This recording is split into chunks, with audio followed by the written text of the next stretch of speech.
बोलिए गजानन भगवान की जय। लक्ष्मी माता की जय। महालक्ष्मी व्रत, जो 16 दिनों तक चलता है, देवी लक्ष्मी को समर्पित एक अत्यंत पवित्र व्रत है। इस व्रत का पालन करने से सुख, समृद्धि और धन की प्राप्ति होती है। इस व्रत का पालन भाद्रपद शुक्ल अष्टमी से शुरू होकर 16 दिनों तक किया जाता है। व्रतधारी प्रतिदिन सुबह स्नान करके देवी लक्ष्मी की पूजा करते हैं। पूजा के दौरान 16 धागों की माला बनाकर उसे हल्दी में रंगकर देवी को अर्पित किया जाता है। इसके अलावा हर दिन देवी लक्ष्मी को 16 दूर्वा और 16 गेहूं की बाली अर्पित की जाती है। अंतिम दिन व्रत का समापन चंद्रमा को अर्घ्य देकर किया जाता है। इस व्रत के प्रभाव से परिवार में सुख शांति और धन धान्य की वृद्धि होती है। हाथी पूजा का महत्व।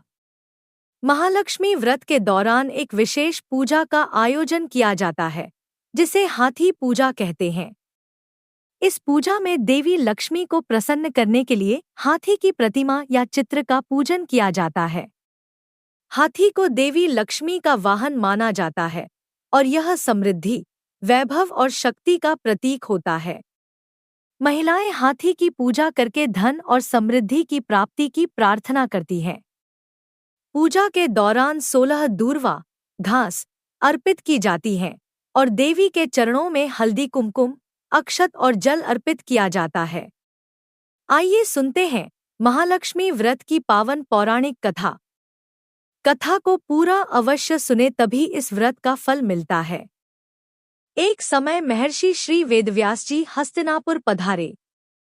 उनका आगमन सुन महाराज धृतराष्ट्र उनको आदर सहित राजमहल में ले गए। स्वर्ण सिंहासन पर विराजमान कर उनका पूजन किया। श्री व्यास जी से माता कुंती तथा गांधारी ने हाथ जोड़कर प्रश्न किया, है महामुने, आप त्रिकालदर्शी हैं, अत आपसे हमारी प्रार्थना है कि आप हमको कोई ऐसा सरल व्रत तथा पूजन बताएं जिससे हमारा राज्य लक्ष्मी, सुख संपत्ति, पुत्र पुत्रादि व परिवार सुखी रहें। इतना सुन श्री वेद व्यास जी कहने लगे, हम एक ऐसे व्रत का पूजन व वर्णन कहते हैं जिससे सदा लक्ष्मी जी का निवास होकर सुख समृद्धि की वृद्धि होती है। यह श्री महालक्ष्मी जी का व्रत है। इसे गजलक्ष्मी व्रत भी कहा जाता है, जिसे प्रतिवर्ष आश्विन कृष्ण अष्टमी को विधिवत किया जाता है।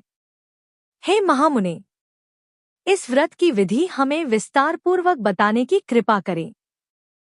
तब व्यास जी बोले, हे देवी, यह व्रत भाद्रपद शुक्ल अष्टमी से प्रारंभ किया जाता है। इस दिन स्नान करके 16 सूत के धागों का डोरा बनाएं, उसमें 16 गांठ लगाएं, हल्दी से पीला करें। प्रतिदिन 16 दूब व 16 गेहूं डोरे को चढ़ाएं। आश्विन, क्वांद्र, कृष्ण अष्टमी के दिन उपवास रखकर मिट्टी के हाथी पर श्री महालक्ष्मी जी की प्रतिमा स्थापित कर विधिपूर्वक पूजन करें। इस प्रकार श्रद्धा भक्ति सहित महालक्ष्मी जी का व्रत पूजन करने से आप लोगों की राज्य लक्ष्मी में सदा अभिवृद्धि होती रहेगी। इस प्रकार व्रत का विधान बताकर श्री वेदव्यास जी अपने आश्रम को प्रस्थान कर गए। इधर समयानुसार भाद्रपद शुक्ल अष्टमी से गांधारी तथा कुंती अपने अपने महलों में नगर की स्त्रियों सहित व्रत का आरंभ करने लगी। इस प्रकार 15 दिन बीत गए। 16वें दिन आश्विन कृष्ण अष्टमी के दिन गांधारी ने नगर की सभी प्रतिष्ठित महिलाओं को पूजन के लिए अपने महल में बुलवा लिया। माता कुंती के यहाँ कोई भी महिला पूजन के लिए नहीं आई। साथ ही माता कुंती को भी गांधारी ने नहीं बुलाया। ऐसा करने से माता कुंती ने अपना बड़ा अपमान समझा। उन्होंने पूजन की कोई तैयारी नहीं की एवं उदास होकर बैठ गईं। जब पांचों पांडव युधिष्ठिर, अर्जुन, भीम, नकुल और सहदेव महल में आए तो कुंती को उदास देखकर पूछा, है माता, आप इस प्रकार उदास क्यों हैं? आपने पूजन की तैयारी क्यों नहीं की? तब माता कुंती ने कहा, हे पुत्र, आज महालक्ष्मी जी के व्रत का उत्सव गांधारी के महल में मनाया जा रहा है। उन्होंने नगर की समस्त महिलाओं को बुला लिया और उसके 100 पुत्रों ने मिट्टी का एक विशाल हाथी बनाया, जिस कारण सभी महिलाएं उस बड़े हाथी का पूजन करने के लिए गांधारी के यहाँ चली गई, लेकिन मेरे यहाँ नहीं आई। यह सुनकर अर्जुन ने कहा, हे माता, आप पूजन की तैयारी करें और नगर में बुलावा लगवा दें कि हमारे यहाँ स्वर्ग के ऐरावत हाथी की पूजन होगी। इधर माता कुंती ने नगर में ढिंढोरा पिटवा दिया और पूजा की विशाल तैयारी होने लगी। उधर अर्जुन ने बाण के द्वारा स्वर्ग से ऐरावत हाथी को बुला लिया। इधर सारे नगर में शोर मच गया कि कुंती के महल में स्वर्ग से इंद्र का ऐरावत हाथी पृथ्वी पर उतारकर पूजा जाएगा। समाचार को सुनकर नगर के सभी नरनारी, बालक एवं वृद्धों की भीड़ एकत्र होने लगी। उधर गांधारी के महल में हलचल मच गई। वहां एकत्र हुई सभी महिलाएं अपनी अपनी थालियां लेकर कुंती के महल की ओर जाने लगी। देखते ही देखते कुंती का सारा महल ठसाठस भर गया।